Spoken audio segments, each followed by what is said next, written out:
So ninjutsu was obviously shrouded in secrecy because of the type of work that these families would do. Quite often they were actually hired as soldiers by the powers that be to do sort of disruptive actions, almost like a special forces sort of group. But quite often they would take these like jobs that were less than honorable, right? You got to go in, you got to kill this guy, sneak over here, you got to poison this well, you do something under the cover of darkness, which isn't seen as like being honorable in like a Bushido culture. And if you're caught, you're going to be flayed alive, you're going to be dipped in boiling oil. They would drive bamboo under their fingernail. The philosophy behind ninjutsu was the art of winning. It's going to be so bad if you lose, you better do everything you can to win, including like cheating, booby trap the place so he steps and slices his feet up, throw shuriken at him, anything you can do to win, because it's not going to be good if you don't. Yeah, so I'd say we're good on detail as far as like what used to happen. Sort of a natural cordage suspending you over a bamboo spike. Hey, Sensei. So a week ago,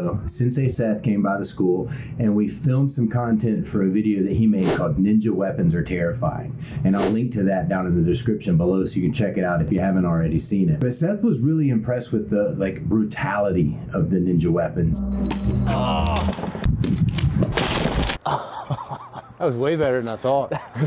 So we covered all of these ninja weapons, swords and spears and shuriken, bow staffs, chain weapons, things like that. But the most important weapon in the ninja's arsenal was their creativity and their adaptability. Ninja were early adopters of new technology. In fact, according to legend, the first people to use guns in Japanese, to use firearms in Japanese culture. There was a group of ninja snipers that were developed by one of the guys, again, in the Tokugawa government. And there's a whole series of buildings in Harajuku in Japan that is now a bunch of shops.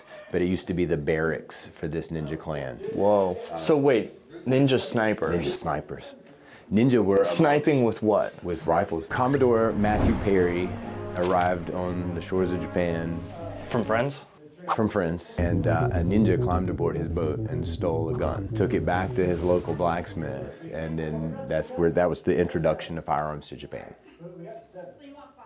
That is incredibly cool. Before the matchlock rifle actually came into use in Japan, the ninja used to use a small cannon called an ozetsu. It was a bamboo tube that was packed with explosive powder and different pieces of metal shrapnel, and they would lay amongst the dead on the battlefield, and as the opposing force ranks would ride over to inspect the battlefield, they would roll over and fire this, what was pretty much a big shotgun in an assassination attempt. We have these seminars in the mountains called Mountain Quest. And I remember at one of these Mountain Quest seminars, Mr. Hayes was sort of joking about if Hattori Hanzo, the legendary leader of the Iga Ninja, was somehow transported to modern times, he would adopt the new technology that we have. He'd probably be real quick to figure out how to use a long-range rifle. He'd probably be real quick to learn how to use like GPS and handheld maps and electronic maps and things that he could use to scout locations before he actually went out, and wouldn't just rely on the same stuff that they did. They only did what they did in Japan because that's what they had at the time. So Mr. Hayes was sort of famous for innovating. His teacher, Hatsumi Sensei, learned from Takamatsu Sensei, and Hatsumi Sensei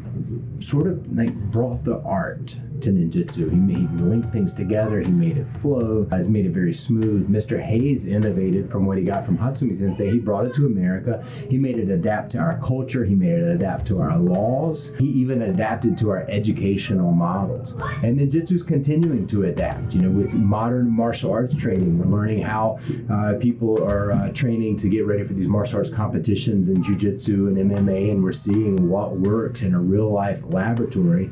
And because of that, our martial art is a living martial art, and it's still growing and it's still adapting. Ninja were always outnumbered by a better funded force, by a larger force. And if ninja were ever caught, the consequences were almost unspeakable. The Japanese were famous for incredibly brutal torture and interrogation tactics, so these ninja just had to win. And because of that, a lot of my teachers have referred to ninjutsu as the art of winning.